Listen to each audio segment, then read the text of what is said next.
मैं अमित कुमार गौतम। आज हम अपने स्वास्थ्य संस्कार के यूट्यूब चैनल पे नेक्स्ट बात करने वाले हैं कि ऊपर आयुर्वेदा हम अपने वेट का कैसे ध्यान रख सकते हैं और उस पे हम क्या क्या काम कर सकते हैं। आयुर्वेदा एक्सपर्ट हैं अनीस जी, उनका वेलकम करते हैं। वेलकम अनीस जी, कैसे हैं आप? जी बिल्कुल परफेक्ट। आप बढ़िया। बहुत बढ़िया। हम सबसे पहला यही जानना चाहेंगे कि जो आयुर्वेद के हिसाब से वेट बढ़ने या घटने का रूट कॉज क्या हो सकता है? देखो, जब भी आयुर्वेद की बात की जाती है तो सबसे बड़ा रीजन अगर देखा जाए तो हम सब बात करते हैं हमारी जठर अग्नि की।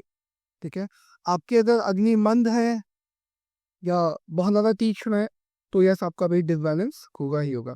और इसमें नो डाउट, जैसे कि हमने लास्ट एपिसोड में कवर किया था लार्जेस्ट टाइम। ठीक है, तो जनरली लोगों को इंडिया में देखा गया है कि लोग अपने दोषार्थ के बारे में सोचते ही नहीं है, क्योंकि कोई कौन सा डोमिनेट दोषा नेचर उनका, और बिना कुछ जाने पहचाने वो खाना खाते हैं। तो कहीं ना कहीं उसका बॉडी में बहुत बड़ा इम्पैक्ट होता है, और जो कि बहुत बड़ा रीज़न देखा गया है आपका वेट बढ़ने का या घटने का।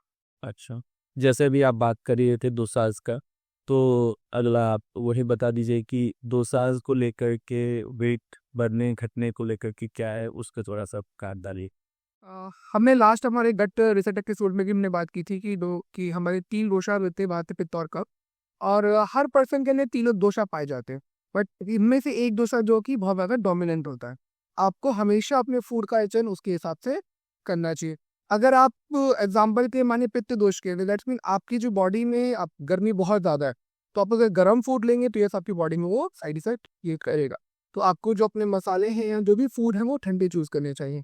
इसलिए आपने देखा गया होगा कि बहुत बार खाना खाने के बाद एक ट्रेडिशन फॉलो हुआ है हमारे इंडियन ट्रेडिशन में कि मिश्री और सौंफ का इस्तेमाल किया जाता है, क्योंकि मिश्री और सौंफ दोनों ही ताती में ठंडे पाए जाते ठंडे होते हैं। और जिस वजह से अगर किसी की अग्नि बहुत ज़्यादा तीक्ष्ण है या फिर कोई पित्त दोष का पर्सन है या बादी वो या बात दोष का पर्सन, तो उसमें ये सब बहुत ज़्यादा हेल्पफुल होता है। तो हमेशा अपने दोषों पर गड़ी का रिफ्लेक्शन करते हैं फूड का।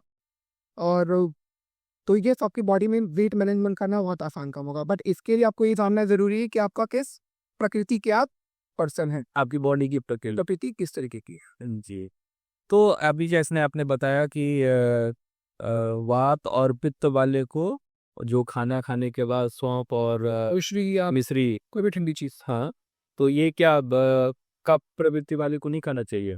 देखिए, जस्ट एक नॉलेज कब देखिए ठीक है, ए- जब भी कप प्रकृति की बात होती है तो कप प्रकृति में ना आपका जो हमेशा रहता है कि कुछ ना कुछ खराश या खांसी जैसी प्रॉब्लम हमेशा ही रहती है। तो अगर वो कोई भी बहुत ज़्यादा ठंडी चीज़ का इस्तेमाल करते हैं तो यस उनको इम्पैक्ट हो सकता है, क्योंकि वो बहुत सेंसिटिव होते हैं सीजन टू सीजन। तो अगर आप कोई भी फूड का चेंज करें या मिश्री या सॉफ्ट का इस्तेमाल करते हैं अगर ठंड का सीजन, तो प्लीज़ उसे अवॉइड करें, ज़्यादा अच्छा रहेगा। आप बहुत ज़्यादा गर्मी में इसको ले रहे हैं तो आप तो इस्तेमाल कर सकते हैं। ठीक है। उसके बाद आप थोड़ा आयुर्वेदा पर्सपेक्टिव से मेटाबॉलिक रूल जो है वेट मैनेजमेंट में, उसके ऊपर भी थोड़ा कुछ बताइए। ओके, मेटाबॉलिज्म यानी कि हमारी जठर अग्नि। ठीक है, अगर मैं बोलूँ कि कुछ जैसे कि मैंने अभी बताया था कि हर पर्सन की अग्नि अलग अलग तरीके की होती है। ठीक है, किसी की बहुत सामान्य अग्नि होती है, किसी की मंद अग्नि आपने सुना होगा, किसी की तीक्ष्ण अग्नि होती है। ठीक है, तो इसमें भी आपके जो दोषा का बहुत बड़ा इंपॉर्टेंट रोल होता है।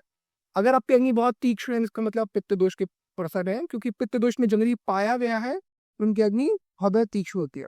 ठीक है, कुछ लोगों की अग्नि दिशा अग्नि होती है। दिशा अग्नि उन लोगों की पाई जाती है जो खाना खाने के बीच में पानी का इस्तेमाल बहुत ज़्यादा करते हैं, उनकी में विषम हो जाती है। तब कभी बहुत ज़्यादा हाई, कभी बहुत ज़्यादा लो। ठीक है, मंद अग्नि उनका होता है जो ज़्यादातर बात के पर्सन है उनके अंदर मंद अग्नि पाई जाती है, क्योंकि उनके अंदर ब्लोटिंग और गैस की परेशानी लगातार बनी रहती है। ठीक है, तो इस हिसाब से अगर देखा जाए तो सबसे पहले तो हमें अपनी अग्नि पे काम करने की बहुत ज़्यादा ज़रूरत है अगर आप वेट मैनेज करना चाहते हैं।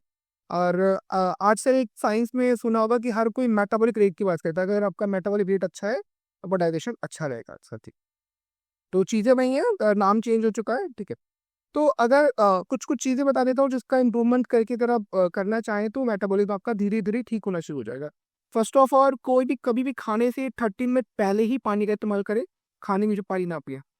और खाने के बाद कम से कम 45 मिनट बाद पानी का इस्तेमाल करें। ठीक है, अब कुछ लोग सोचते होंगे कि अरे हम तो छाछ ले रहे हैं, वो भी तो ठंडा होता है। ठीक है, पानी की प्रवृत्ति होती है और जिसमें मिल जाए जिस भी चीज़ में को मिला दे उसकी प्रवृत्ति वैसे ही चेंज हो जाती है।